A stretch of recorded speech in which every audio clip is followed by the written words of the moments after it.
আইমালম ভাই আপনি নাকি মারা গেছেন। তো 2 দিন ধরে আমার সাথে কি ঘটতেছে এটা আমি নিজেও বুঝতেছি না। তোমরা সবাই কমেন্ট বক্সে কমেন্ট করতেছো যে আইমালম ভাই আপনি নাকি মারা গেছেন। দেখো ভাই আমি মারা যাইনি, আমি বেঁচে আছি। আর এটা একটা ভুয়া নিউজ, আর এই ভুয়া নিউজটা এত পরিমাণ ছড়াই পড়ছে যে সবাই কমেন্ট বক্সে কমেন্ট করতেছে আইমালম ভাই আপনি নাকি মারা গেছেন, এটা কি সত্য ঘটনা?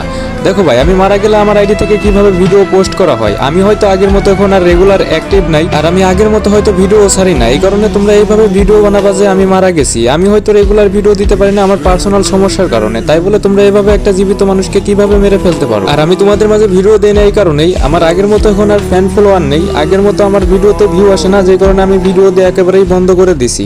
যদি তোমাদের সাপোর্ট পাই হয়তো আগের মতো আবারও ভিডিও ছাড়বো, তাই বলে তোমরা এইভাবে আর মিথ্যা নিউজ ছড়াইও না যে আমি মারা গেছি। আর আমি যদি মারাই যাইতাম তাহলে আমার 1.5 মিলিয়ন ইউটিউব চ্যানেলে পোস্ট করা হতো, এমনকি আমার এই রিয়েল টিকটক আইডিতে পোস্ট করা হতো। তো তোমরা আমার এই রিয়েল টিকটক অ্যাকাউন্টটা ফলো করে রাখো, সবাই ভালো থাকবা।